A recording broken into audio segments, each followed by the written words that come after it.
Welcome to Queen of the Ring, a podcast that wants to talk to you about wrestling. My name is Alexa.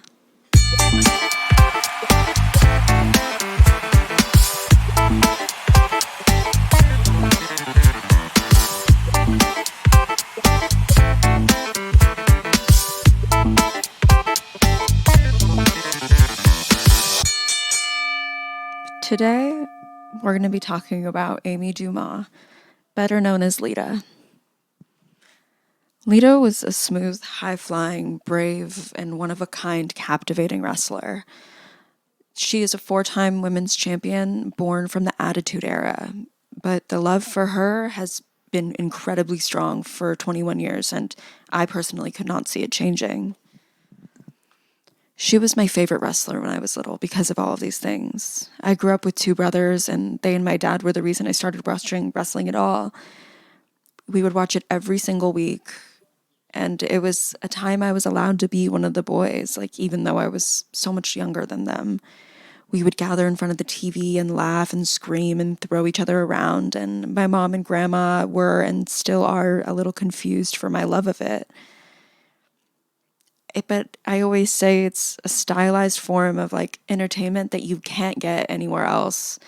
It's like theater, basically, but also improv and physicality and so many other things. And through that physical expression and vulnerability, wrestlers can make you love them. And one of the first that I loved was Lita. I liked seeing someone who looked like a girl my brothers would hang out with and who I thought was so fucking cool. My love grew from there, and I loved Chyna and Jacqueline and Trish Stratus, Victoria, and so many more, because that is not a full list, honey. All of these women deserve the same type of deep dive in their own right. Lita was one of the first characters they allowed to go outside of that typical sexy woman wrestler, not knocking any woman that had that stereotype put upon her. She had an incredibly unique presence, and she emulated the time from which she was from in such a specific and sexy and badass way. Her thong hanging out of her pants, she always came out looking like a fucking star. She didn't look the same way traditional female wrestlers looked. She wasn't buff like Jacqueline, Jazz, or Chyna, or blonde like almost every other female wrestler allowed through the main roster. She's fucking badass, and with a luchador-inspired high-flying style, her big-ass cargo pants, tiny-ass shirts, she was exactly what she was, and I know that I hung on every single move of hers, and those moves were usually the Hurricane Rana, moonsault from the top rope, twist of fate, DDT, Lita bomb. And so many have critiqued large corporations like WWE for not giving women the chance they deserve. All of the women wrestlers I loved so much growing up had half the time that men did in the ring to make you understand and love them, and they did it. Born Amy Christine Dumas on April 14th, 1975 in Fort Lauderdale, Florida.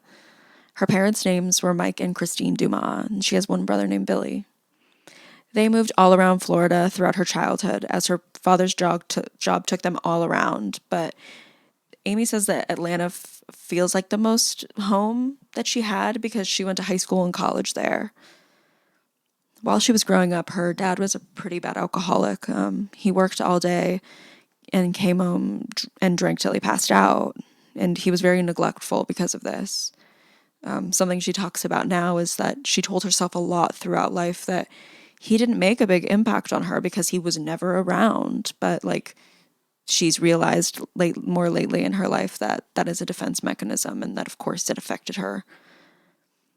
Her mom, maybe because of this, was very protective of her. She describes in an interview with famous announcer Lillian Garcia that her mom would cope with this by taking funny pictures of their dad, putting little hats on him to make their kids laugh when he was passed out. And I could imagine that she was doing this in hope that the memory of their alcoholic dad passed out in their living room would be overshadowed by their mom's ability to make them laugh, which I think is so sweet. Amy hasn't seen him since 2002, but I guess they've exchanged emails, and she's tried to tell him his effect on her, to which She says he replies something about honoring thy mother and father and that he did the best he could. But, I hope one day she gets to have her conversation and say what she needs to say, even though I think maybe that's something that just happens in movies with parents. But I would hope that she could have her movie moment with him. Something that's influenced her style in the sense of life and her wrestling career has been the punk scene. She describes in her book feeling like she didn't really fit in anywhere until she was in the 7th grade. She met a friend and said that she found her place in the universe. They would ride the bus home from school together, and her friend had this black and white spiky hair and what Amy said looked like a peacock. And her friend gave her some tapes, and she says a whole new world of music opened up to her that she had no idea existed. She gave her a tape of The Cure, Circle Jerks, Dead Kennedys, D.I., Black Flag, and 7 Seconds. And she said it was not long before her clothes started to reflect this music that she loved so much, and that was shown to her by a friend she loved. She started wearing Docs with ripped up baggy clothes and flannels, and she said that she found a family within the punk scene and felt most comfortable within this circle, even though she didn't have much in common with most of them. The scene is like what brought them together, and she was drawn to that lifestyle, she says. Her parents got divorced when she was 17, and even though she knew they could have never been happy, it really surprised her still. She graduated high school early in December of 1992, and she had gone to Georgia State but left early as well. At this time, she moved into an apartment in Atlanta and was like constantly going to shows and hanging out with friends. And when she started to feel stagnant within her life, she decided that she wanted a change of scenery. And she ended up moving to DC with some friends she knew from other friends or who she would hang out with at shows and stuff. And at the time, she lived with some of the guys from Damnation, and it was 9 guys and her in a 4-bedroom apartment where she lived in the laundry room, which seems fucking terrible, to be honest. At the time, she had been working at a kennel and a groom shop, which is something that she had done throughout her whole life and through and after wrestling. She loves animals and is very dedicated to them. After that, she had a friend who she said was like a super punk chick, like who was a dancer at a club, and she told Amy she should give it a try, and she ended up really liking the money and continued to dance on and off into her wrestling days. She said the money was tough to beat, and she definitely wanted to and had to do it when she started on the independent circuit because she needed money to get herself to the shows. Like, no one paid for her, to get around, and they still don't, even when you're, yeah. She moved all around the East Coast for a while and ended up moving to Virginia to be closer to a boyfriend, and he ended up showing her WCW, which is World Championship Wrestling. She describes becoming a fan over time. She would continually watch with her boyfriend at the time and not really care about it at first.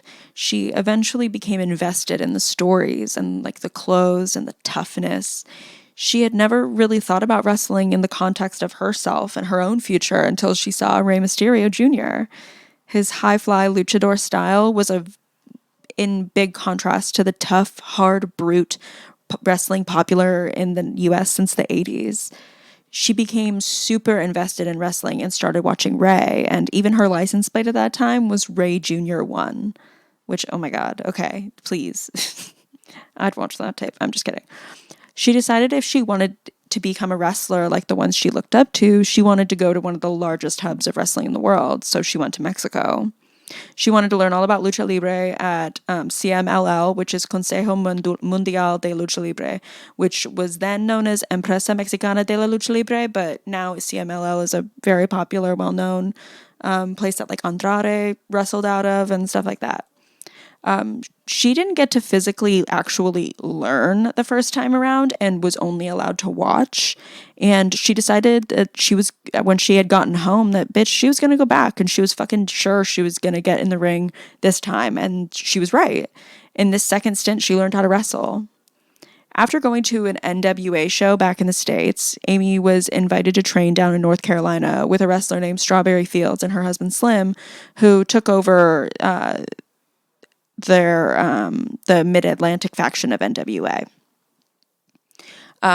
When she said that she wasn't comfortable doing that because she wasn't good enough yet, they were like, okay, continue to train. So she went to go train in Chicago at Ace Steel. And after training in Chicago for a bit, she began to feel more comfortable in her abilities. So she ended up moving to North Carolina to train with Strawberry. And she says that she and Slim ran with a pretty insane crowd who really liked to party. And Slim owned some of the few local strip clubs in the area. And since she was a dancer at one time, she says that they were very presumptuous about what she was comfortable with. And they were very wrong. Her first match was on January 9th, 1999 at East Rutherford High School, and she started with the name Angelica. As she kept returning to get matches under her belt, she would work with Leilani Kai, who was the WWF Women's World Champion at one point, and she was additionally in the tag team of the Glamour Girls, I believe with Judy Martin, who, were super popular at one time as well. And she's an incredible wrestler. I just think it's so sick that she got to tag with her for the first, few of her matches. Her third match was at Union Pines High School in Moore County, North Carolina. And anyone who knows the story, I think, knows what's coming up next. The night's lineup had a couple of local dudes who were just drafted to the main roster at WWF and had attended that high school. It's Matt and Jeff Hardy, and that's where they met. Just a quick rundown on Matt. He was born September 23rd in 1974 in North Carolina, which is also where he grew up. He had to stop going to college when he started to take care of his sick father, and he ended up getting an associate's degree from a community college. When he was done with that, Jeff and he started their own wrestling organization called Trampoline Wrestling Federation, where Matt's name was High Voltage. And because of that, he was really involved in the independent circuit in North Carolina, which brings him and Amy together. And he and Jeff worked for WWE for about 4 years even before getting a full-time contract in 98. After they had met, Amy went with them to a R.O.A.D taping in North Carolina when the Hardy Boys told her that they were going to win the tag titles for the first time. And so she went to hang out with them backstage and see their fight. And this day was technically her WWF debut because she started as one of the Godfather, who is Charles Wright, an incredibly famous wrestler. He started it as one of his hoes. He had a character that was a vision of an opulent man with a ring of sexy women around him. And I guess that his wife, Denise, went up to Amy while they were in the back and asked her if she had any plans and for the night and was like, will you be one of the hoes? Apparently the girls who had been sent over from the local club were ugly, which is such a weird thing, I think. But I guess Amy filled in for him and she ended up doing it. A little after that, in July of 99, she went to an ECW Extreme Championship Wrestling show and was fucking around in the ring with some of the guys before the show. And afterwards, someone went up to her and a friend she was with and offered a spot for a short match.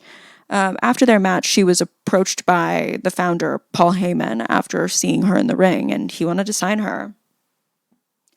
She never actually signed her contract for ECW, but she worked regularly for them for a while. But during that work, she said ECW was a fucking insane work environment, and I could only imagine what it would be from the stories I've heard of the company itself.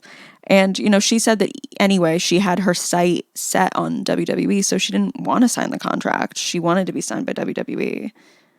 While this was going on, she received a call about training at the Funking Conservatory in Ocala, Florida, with Dory Funk Jr. and Marty Funk, Dory Funk Jr. is the brother of Terry Funk, who is the hardcore, god. He's not the hardcore legend. That's Mick Foley. He's the hardcore, I don't know, fucking god, literally. And he literally created barbed wire matches and stuff like that. It's so incredible. But when she went to go train with Dory Funk Jr., at that time they were the WWF developmental training, and the Hardys had trained there and told her it was the best training that she would need. And she said that at that point, she was the only girl at the training camp. It was her and 20 other guys with a really intense and grueling schedule. She said she was so glad that she did it, though, and it was the most amount of progress she had made since starting at CMLL. And she said that she now felt comfortable in the ring. Dory Funk Jr. would say to her, "You have to feel like the ring is your living room." And she said that after training with them, she really did feel that way. And at her final night of the Funkin' Conservatory training, she got that night's show sent up to WWE, and Jim Ross, the prolific WWE announcer, ended up watching. After that, Terry Taylor, who was a professional wrestler and was working behind the scenes at WWE, gave her a call for an over-the-phone interview. He asked her if she was a dancer at any time, and she said that she was very nervous to say yes because she didn't want stripping to like define the character that they would develop for her. So she said that she was like very sheepish in saying yes, and Taylor surprised her and me with this answer that, you know, like stripping and wrestling are both similar jobs that can kind of go together pretty easily. And I think that's so true. Like people who use their body to make money, wrestlers, football players, professional dancers, and many others, like I don't think it was his intent, but I think it was a relatively non-shitty thing for this man to say in late 1999. And like after having an interview at WWE headquarters in Connecticut with Jim Ross and Bruce Pritchard, she was essentially hired. Like they just needed to set up the logistics. And a few weeks after that, she basically just showed up at the last Raw taping of 1999 with the Hardys. And after being there for a while, she was approached by JR saying because he saw her there, he put her on payroll and got her traveling information all set up. And she says she's like to this day doesn't know what would have happened if she hadn't shown up. Would they have ever called her? I think so. But she says she's not sure. She means you should just go for everything. So finally, she debuted as Lita in February of 2000 with Jose Saldana, who was Papi Chulo, Mr. Aguila, and Eserios, who she knew from training in Mexico. They weren't meant to be for long as a pair, but the crowd seemed to love them, and they both had red hair, and I think that was the only reason they were paired together, really. And there's like this really hot picture of the both of them in like all red pleather. It's gorgeous, or maybe spandex or PVC or something. I can't remember who actually made the name Lita, but it was not her.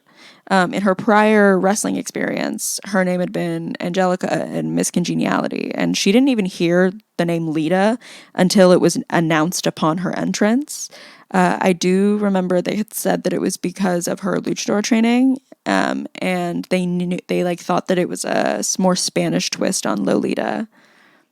When she first started, Chyna was the locker room leader with Miss Kitty, who was Jerry Lawler's wife at the time, as her sidekick, Amy describes. And it seems as they were like pretty domineering to her as a new girl. And there are definitely some really terrible stories and like unhealthy of terrible locker room environments and this type of internalized misogyny that women were, receiving from the misogyny that they were receiving from the outside world, internalizing it, and then, using it against the women that they worked with. It's very upsetting. But like during all of this, she was dating Matt Hardy. Matt, and Jeff would hang out backstage and fuck around. And one day they were just approached by the writers saying that they liked the way they all looked together and wanted to put them together and, as a team and her be their valet.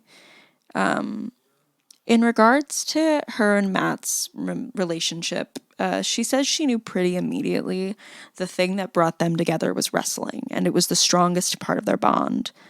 She was saying that since they were both so passionate about wrestling and being successful, it seems their passion became their relationship and kind of engulfed it, and one was not separated from the other. And only through her being injured and stepping away from that passion could she develop more of a hindsight into what their relationship was. And she still loved him, but she knew where their love began. And they couldn't stay together after the careers ended because that's what brought and kept them together. Speaking of injuries, she's had a couple. In 2002, she received a call personally from James Cameron, which I think is crazy, to be on the series finale of a show that's called Dark Angel. It was starring Jessica Alba. I had never heard of it. I mean, I was remembering things at that time, and I don't remember that show. In the preparation for that scene, she was dropped on her head by a stunt double. And she basically, if you watch the finale, you can YouTube it. You see her give this other person a Hurricane Rana. And I guess that when she was trying to teach the stunt double how to do this, the stunt double just fully dropped her on her neck. And she said that like she pretty like immediately knew that there was an injury, and she was just like, oh no, like I just like this is terrible. And she knew immediately, and she said that literally nobody cared. Like she was filming in Canada, she was outside of the country, she was not near anyone she knew, and she was like, I am in pain, someone needs to help me. And like literally no one cared until she like had like an actual like kind of breakdown in front of a few people, and she was like, someone needs to help me. And then they kind of all jumped on it, and she was really upset about it. And after going to a doctor, after being told that there was nothing to worry about by everybody, she found out that her neck was actually broken. And like it was so hard for her to understand and to take seriously. Like she truly was so like overwhelmed by it that she was like, I need to go to a signing right now at Blockbuster, because her bobblehead had just been released, and it doesn't even look like her that much. But like she was just not understanding and not computing what that really was. Like talking about it in her Hall of Fame speech, she literally brings out the figure that she denied emergency surgery for. It ended up that her neck was broken in 3 places, and that emergency surgery needed to happen, but the doctor was telling her she would never be able to wrestle again. And so she called Stone Cold Steve Austin, which I think is sweet. He had already been through this similar injury, and she ended up going to his doctor, who was named Dr. Youngblood, and she wore an Austin 316 shirt during surgery. It's so cute. Just on the same space of injuries, in 2005, she tore her ACL and was taken out of that circulation for a while. And that actually leads us into Adam, who you would know better as Edge, as her and her relationship with Matt ended during this injury. Adam Joseph Copeland, Edge, was born in rural Ontario, Canada, and he was wrestling kind of in the independent circuit around Ontario for a while, and he, did a bunch of other stuff before debuting in WWE in '97. So I think like in 2005 or 6, Edge and Lita were friends. But when she and Matt were separated, I think between like the roster, maybe someone got injured or something, she started to travel with Edge, because they have to do so much driving, so much flying, so much, they're always on the go, and having someone with you, I bet, could be nice. So they started to do that. And she describes that they slowly just started to like each other. And like she said, personally, she just had a deeper connection with him, truthfully. And it's none of our fucking business. She kindly tells us that they had kissed one time, but it was like primarily an emotional affair. And that kiss kind of freaked them both out, resulting in them deciding that they needed to be away from each other for a while. She says like right after they had a kind of intense talk resulting in this break, unbeknownst to her, Edge had called her almost literally right after and left her a message just laying out exactly how he felt, that he loved her, he wanted to be with her, and she hadn't known, and she was already on her way home. And at this time she was injured and was going to be away from wrestling for a while, and she was kind of happy that it was going to give her time to figure out what she really wanted. And so like literally right when she got back to her and Matt's home together, she plugged her phone in and went to sleep. And in this really incredibly compassionate way, she describes in her interview with Lillian Garcia that Matt knew something was up, and he checked her phone. He looked at it and he saw the call and he listened to the message in the end. And it was about 7 a.m. when he confronted her after that. And after talking and her saying sorry a bunch of times, she ended up leaving. And after people found out, all hell broke loose. Edge's wife called her a whole lot, and she answered every single time she said. She just listened to what she had to say, which were on a spectrum of brutal, I could see and understand.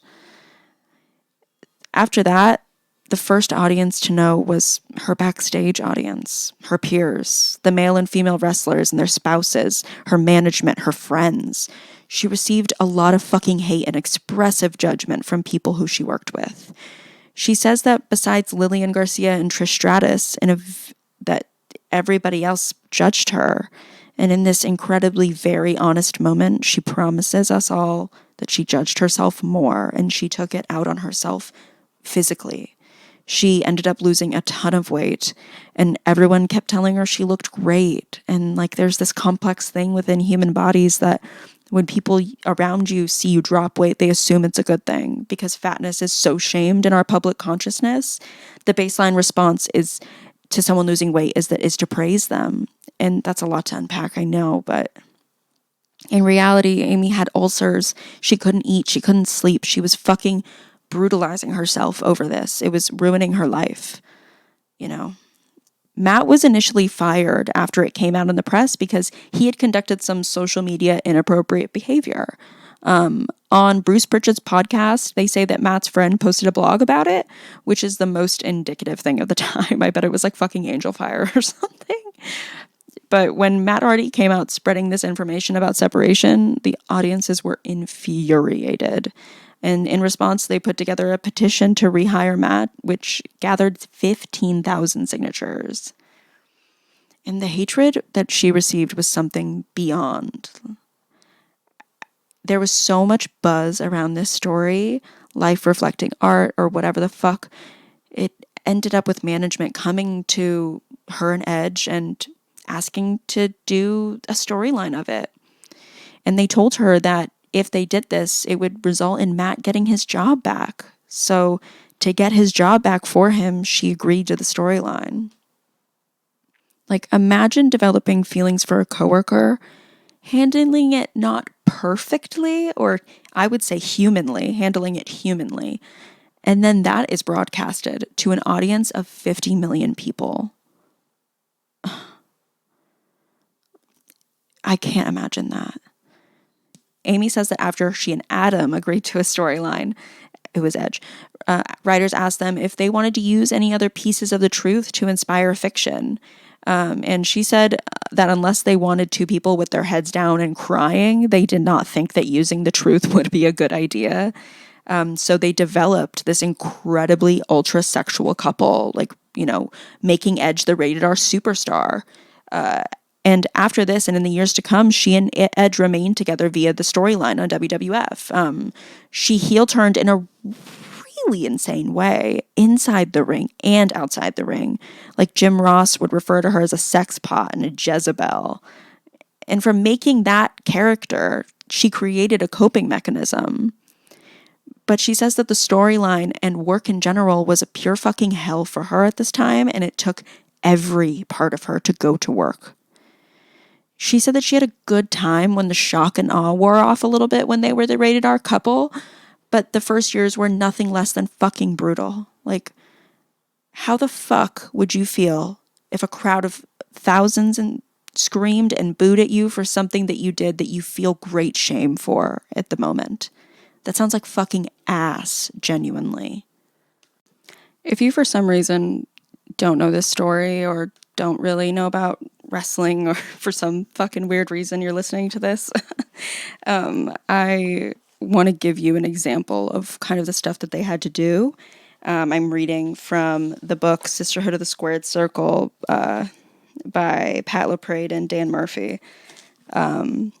To celebrate Edge's WWE Championship win over John Cena in January 2006, Edge and Lita have a live sex celebration in the ring where they strip down to their underwear and simulated having sex in a bed set up in the ring until Ric Flair showed up to ruin the fun. The segment earned a 5.2 rating, making it the most watched segment in more than a year. That's a really high. But the hate coming from the audience was something very complex. They hated the character Lita for leaving Matt in a sex-fueled left turn for Edge. They hated her. Many different wrestlers account that the audience can be brutal historically. They'll spit on you, throw drinks at you, scream at you. But it's all for the reaction, right? But what if the reaction is to you and not your character? Amy says people had signs like Lita's a slut, or they would scream slut, whore, any other blanket epithet. And she was so shamed for something that fucking happens. Her punishment was being slut-shamed and degraded, Lita and Amy. Within those storylines, she's had so many weird ones like the one I just read to you. And to bring up the mood a little bit, I think I'm going to talk about them. She was in ECW proposed to by Danny Doring with a condom, which is fucked. She and Edge got married in the ring. She and Kane got married in the ring, and he needed her to carry his seed, so he sexually assaulted her in the storyline, leaving Lita getting pregnant with said spawn, resulting in she and Kane's marriage where she wore a black dress and then had a miscarriage in the ring. Not great. But she has a loving relationship with Glenn Jacobs Kane, so that's great. That's very good. Some other separate and notable storylines. She and Trish Stratus, who is a Canadian wrestler, had an absolutely iconic feud, friendship, rivalry, sisterhood. Like, they're best friends in real life, and they have some of the sickest matches. She and one of my other favorite wrestlers, Jacqueline, had a super sick hardcore match, October 9th, 2000. Jacqueline hit Lita in the face with a blow dryer, and Amy says it fucked her up, like in all kind of ways. Like, it fucked her up. And there's been so many other incredible matches that she's been a part of. She retired in 2006, which she said was really hard. But a year later, she came back to WWE TV. She, in 2007, started a punk band with a friend called the Luchagores. After that, around 2014, kind of later, she went on the WWE series Tough Enough as a judge. And afterwards, she eventually became a writer and a producer on WWE, which she says was tough. And the only thing that brought her to work every week was the girls that she worked with. And she says that she misses them the most, like the most. And expresses that the politics are fucking terrible there. Decisions are made from the top down, she describes, with limited information until they are making big decisions, without any of the information. Because the girls are what she misses the most, I wanted to say that there's this incredibly sweet footage that's right before the first ever Women's Royal Rumble, which was in, I believe, 2018. And it's a very short video, but it's of her and Bayley talking, and Amy starts to tell her that she really wishes that Luna Vachon and Chyna, Joni Laurer, could have been there, and she starts to cry and to see what they started and what happened of it. And during that match, she actually wrote down the names of women that could not be there, women wrestlers that paved the way, were, iconic and incredible. In 2014, she was inducted to the WWE Hall of Fame, which is incredible. She presented the WWE Women's Championship whilst simultaneously retiring the Divas Championship after that. And, at that moment, she says that she was unimpressed because, they're all superstars. And she says that she, quote, guesses this is just a formality, unquote. And something that she describes about herself now is that she says that she hopes fans think Amy is as cool as Lita is, which makes me want to cry. She's very fan positive, and there's something that she says that I think is incredibly sweet, that when she meets fans and they tell her, like, oh my gosh, I love you so much, like I've watched you so much, and she says this quote that whenever I do, we have this connection, we have this thing, as opposed to I am doing this for you to connect with. No, like, we have the connection. We're the ones talking about it now, and I think it's so lovely. In 2017, she was in a relationship with a man who had no interest in wrestling at all. And earlier in 2020,